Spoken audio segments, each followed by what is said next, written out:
안녕하십니까. 반갑습니다. 최흥수입니다.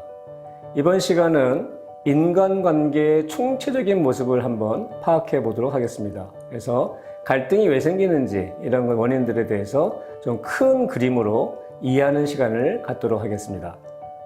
사실 살다 보면 결국 인생이 누군가와의 만남의 연속인 것 같습니다. 자, 제일 처음 태어나면 누굴 만나나요? 부모님을 만납니다. 그렇죠? 또 성장하면 선생님을 만나고 학교 가서 또 나아가면 친구들도 만나고. 자, 근데 그때 누구를 만나냐에 따라서 나의 삶이 달라지지 않을까요? 흔히 요새 말하는 수조론도 있습니다만 내가 어떤 부모를 만나느냐 인생이 달라지죠. 또 좋은 선생님을 만나서 인생이 바뀌었습니다 하는 얘기도 많이 듣죠. 또 좋은 친구를 만나느냐 잘못된 친구를 만나느냐에 따라서 인생이 바뀌기도 하고, 또 사회에 나와서는 배우자를 만나고, 또 결혼해서 자녀를 만나고, 또 직장에 들어가서 어떤 상사를 만나느냐에 따라서 인생이 힘들어지고 또는 즐거워집니다. 결국 행복과 불행의 결정도 결국은 지금 내가 어떤 사람을 만나느냐에 따라서 달라지는 것이 아닐까, 이런 생각을 해봅니다. 지금 내가 만나고 있는 사람과의 관계가 즐겁다면 지금 내 삶이 행복하겠죠. 그러나 지금 내가 만나고 있는 사람과 계속 불화가 있고 어렵다면 결국 지금 내 인생은 불행한 것입니다. 결국 과거에 내가 어떤 사람을 만나왔는가에 따라서 지금의 내가 결정되고요. 지금 내가 누구를 만나고 있는가에 따라서 나의 미래가 결정되는 것이 아닐까, 이런 생각을 해봅니다. 이렇게 살면서 우리는 많은 사람을 만나고 있는데 문제는 항상 행복하지 않다는 것이 문제이죠. 결국 사람의 문제는 영원한 숙제가 사람입니다. 요새 상황을 잘 보면 그 아주 천륜으로 맺어졌다고 하는 부모와 자식 간의 문제도 갈등이 심해서 의절을 하고 서로 안 만나는 가족들도 심심치 않게 발견됩니다. 또는 그렇게 사랑해서 결혼했는데 얼마 살지 못하고 또 이혼하고, 이런 부부 간의 갈등도 많이 나타나고 있죠. 또 우리가 가장 많이 겪고 있는 직장 내에서의 어떤 상사와 부하와의 문제들, 또는 동료와의 문제들, 이런 것들을 우리는 항상 만나고 있습니다. 자, 이런 갈등들은 왜 생기는 것일까요? 갈등의 원인에 대해서는 굉장히 많은 것들이 있겠지만 흔히 하는 말이 그런 말이죠. 나는 저 친구랑 입장이 달라서, 또는 관점이 다르다, 가치관이 다르다, 이렇게 말씀들을 하시는데, 자, 이것이 어떻게 벌어지는 일인가? 예를 들면 이 상황을 보십시오. 같은 상황인데 한 사람은 이거를 6이라고 그러고 한 사람은 9라고 합니다. 자, 누가 맞습니까? 또는 누가 틀린 것일까요? 아무도 틀리지 않았습니다. 내가 보는 상황에서는 이것이 6이고 이것이 9니까요. 이것이 정확히 정답이죠. 그래서 서로 뭐라 그럽니까? 너 내 말을 따라와야 된다고 고집을 부립니다. 이 문제를 어떻게 해결할 수 있을까요? 대부분 많은 분들이 쉽게 말씀하십니다. 역지사지하지 않으면 되지 않느냐. 내가 저쪽에 가서 보면 이것이 9고 이쪽에 가서 보니까 6이구나 라고 이해할 수 있다. 역지사지하자, 이렇게 말합니다. 그러나 문제는 여기서 이것이죠. 누가 건너갈 것인가입니다. 누가 건너갈까요? 내가 과연 건너갈까요? 내가 볼 때는 이것이 정확히 6인데 내가 왜 9라고 하는 사람에게 건너가서 그 사람 말을 듣겠습니까? 당연히 내가 맞으니까 너가 와라 라고 얘기합니다. 이것이 역지사지가 어려운 이유입니다. 아무도 내가 틀렸다고 생각하지 않습니다. 자, 이런 상황이 계속 벌어지고 있는 것입니다. 내가 맞다고 생각하는 한 절대로 갈등은 해결되기 어렵습니다. 자, 그래서 갈등을 한번 생각해 보면 갈등이 왜 생길까를 크게 두 가지 관점에서 한번 살펴보도록 하겠습니다. 하나는 수직적인 관점입니다. 즉, 우리가 흔히 말하는 그 세대 차이라고 하는 것이 있지 않습니까? 우리는 흔히 나이 드신 분과 젊은 친구들 간의 대화가 어렵다라고 얘기합니다. 어떤 시간의 관념을 따라서 수직적 관점으로 보면 세대 차이에 의한 갈등들을 많이 발견합니다. 이 갈등은 왜 생기는 것일까요?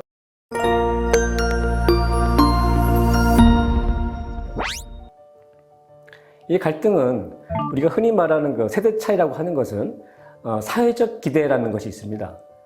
사회적 기대 이론이라고 하는데요. Social Expectation이라는 것이 있는데 이것은 각 세대마다 그들이 원하는 것이 있다는 겁니다. 크게 우리 세대를 세 가지로 한번 나눠보도록 하겠습니다. 1세대와 2세대, 3세대, 우리 흔히 말하면 할아버지, 할머니 세대, 그 다음에 아버지, 어머니 세대, 손자, 손녀 세대라고 정을 해볼게요. 실제로 그 사회를 구성하는 그러니까 경제 활동을 따졌을 때요. 그래서 경제 활동 하시는 세 가지 세대를 놨을 때 1세대는 약 우리가 좀 나이 드신 분들이죠. 50년대, 60년대 태어나신 분들에 해당합니다. 이분들은 주로 무엇을 기대하고 살아왔을까요? 즉 그분들은 그 시대를 살아가시면서 무엇에 가장 집중했을까요? 가장 치중했을까요? 그들의 가치관은 무엇이었을까요? 그것은 바로 생존이었습니다. 아시다시피 그 시대에는 먹고 사는 것이 힘들었고요. 그래서 어떻게든 어떤 수단을 써서든 경제활동을 통해서 우리 자식들을 기르고 가족을 부양하고 가르치고 이렇게 살아오셨죠. 그래서 그분들에게는 어떤 자신의 적성이라든가 또는 자신의 어떤 하고 싶은 것 이런 것은 별로 의미가 없었습니다. 어떻게든 취직을 해서 열심히 일을 하고 돈을 벌어서 우리 가족을 먹여 살려야겠다라고 하는 것이 최상의 가치였죠. 생존을 위해서 살아오신 분들입니다. 그래서 흔히 아마 많이 겪으실 거예요. 할아버지, 할머니들을 만나면 주로 하시는 말씀이 뭐예요? 밥은 먹었니? 이렇게 물어보시죠.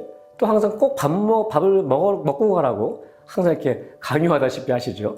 이유가 바로 그겁니다. 그것이 가장 중요했기 때문이죠. 자, 이렇게 생존을 집중했던 1세대를 지나서 70년대, 80년대생들을 한번 고민해 볼까요? 이분들은 2세대라고 하겠습니다. 이 2세대의 가장 집중된 가치는 뭐였을까요? 사회적 기대라고 하면 그분들은 이제 생존은 이제 어느 정도 보장된 수준이었습니다. 그래서 뭘 원했죠? 성공을 원했습니다. 내가 남들보다 빨리 승진하고 더 많은 돈을 벌고 더 좋은 집을 갖고 사회적으로 올라가고 이런 성공에 대한 어떤 집착 또는 성공에 대한 굉장히 강한 욕구가 있었습니다. 그래서 그분들은 어떻게 살았을까요? 2세대는 열심히 직장 생활을 했겠죠. 야근도 불사하고. 하지만 1세대처럼 생존을 위해서 했던 것은 아닙니다. 내가 더 잘 되기 위해서, 성공하기 위해서 아주 열심히 노력했던 것이죠. 자, 그런데 이제 3세대에 들었으니까 조금 달라졌습니다.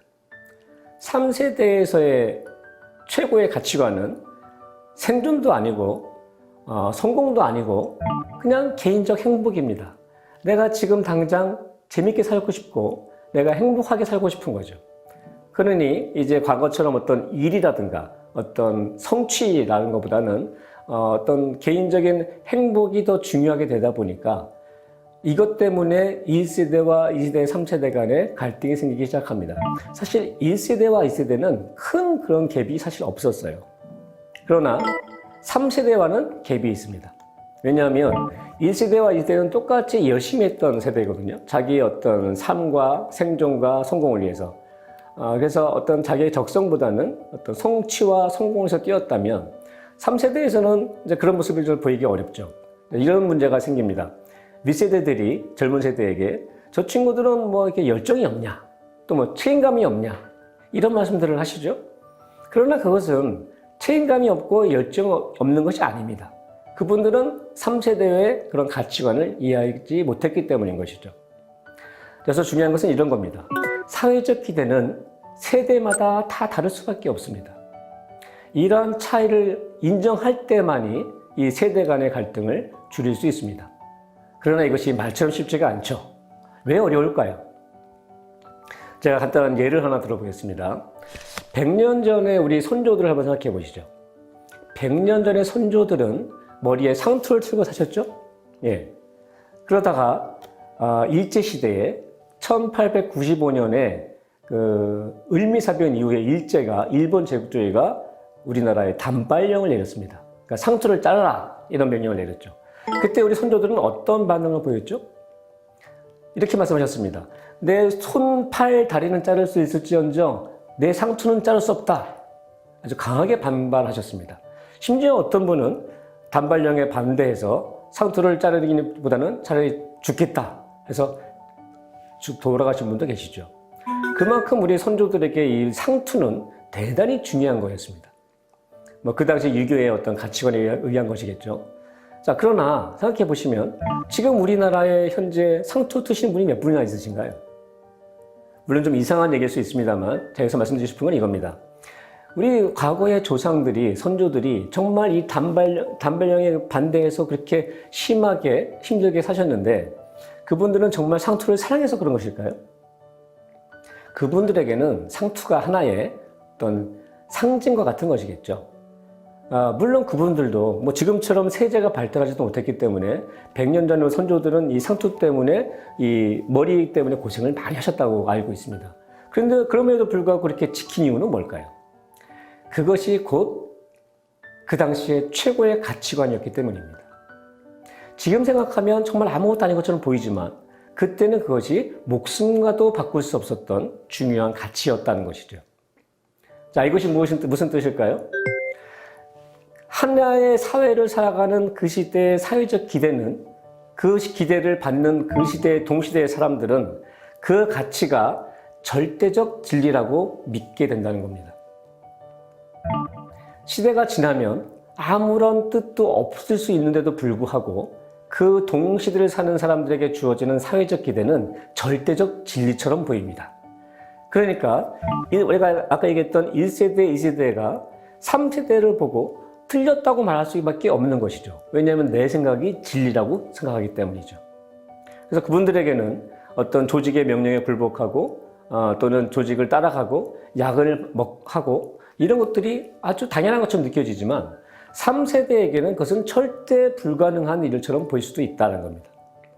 이런 다름에 대한 인정이 굉장히 중요합니다.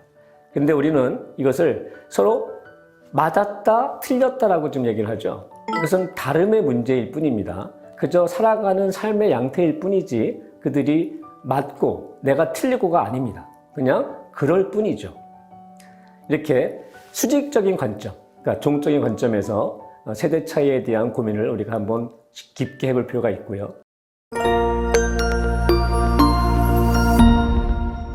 자, 이번에는 수평적 관점에서 한번 살펴볼까요? 수평적 관점. 그러니까 인간 대 인간의 만남에서도 이제 갈등이 생기지 않습니까?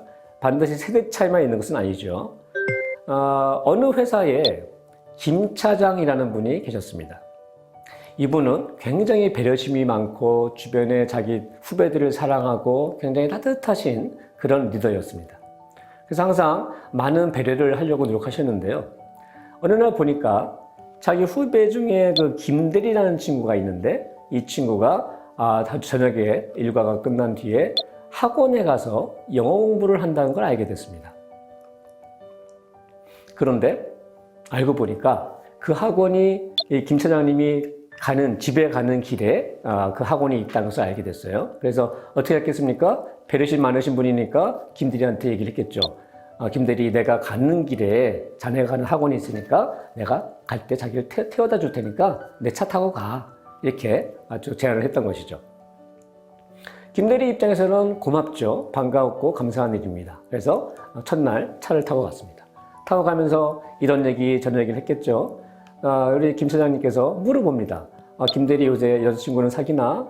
여자친구 누구누구 사귀고 있습니다. 그래, 얼마나 됐는지, 또 결혼은 언제 할 건지, 뭐 이게 시시콜콜이 물어보기 시작하는 거죠. 그러니까 김대리 입장은 어떨까요? 좀 슬슬 좀 부담이 되기 시작하겠죠. 자, 어쨌든 그렇게 하루가 갔습니다. 자, 그 다음날, 이튿날 됐는데, 김 차장님이 또 저녁 때 내 차를 타고 가라고 또 데리러 옵니다. 또 타고 갔습니다. 3일째, 4일째 계속 타고 갔습니다. 자, 김대리가 기분이 어떨까요? 처음에는 고마웠지만 슬슬 부담이 심해지면서 이런 생각을 하게 됩니다. 결국은 김 차장님의 배려는 고마우나 일과가 끝났으면 나의 자유시간인데 왜 이 시간까지 내가 나의 상사와 만나서 그 사람에게 얘기를 들어야 하고 그 사람의 배려라고 말하지만 충고를 들어야 되고 힘들어지기 시작하는 거죠. 그래서 어느 날 김 차장님을 슬슬 피하기 시작합니다. 김 차장 입장에서 어떨까요? 난 정말 배려한다고 했는데 점점 나를 싫어하고 멀리해요, 김대리가. 자, 이것은 어떤 문제입니까? 둘 다 잘못한 것은 없죠. 그냥 그들이 행동이 의도하지 않은 결과를 가져왔을 뿐입니다. 안타까운 것은 이런 관심을 간섭으로 받아들이게 되는 이런 전환이 굉장히 골치 아프다는 것이죠. 사실은 이 리더십이 이제 변화해 왔다는 걸 한번 우리가 주시해야 할 필요가 있습니다. 요즘 이렇게 얘기하죠. 강하게 리더십을 발휘하면 뭐라 그럽니까? 저 사람 구시대적 리더다. 이렇게 얘기하죠. 너무 강압적이다. 사람이 리더십이 없는 사람이다. 이렇게 말합니다. 또는 굉장히 따뜻하게 배려하고 따뜻하게 이렇게 응해주면 또 어떤 말을 하죠? 저 사람은 참 유약한 사람이다. 약하다. 리더십이 없는 사람이다. 이렇게 말합니다. 그럼 리더들은, 이 시대의 리더들은 어떻게 대응해야 합니까? 참 난감하죠. 그래서 이런 리더십의 변화도 역시 세대의 변화와 함께 흘러오고 있다는 것을 기억하셔야 됩니다. 결국은 리더십은 사람을 다루는 문제이기 때문에 사람에 대한 이해가 없이는 좋은 리더십도 나올 수 없죠.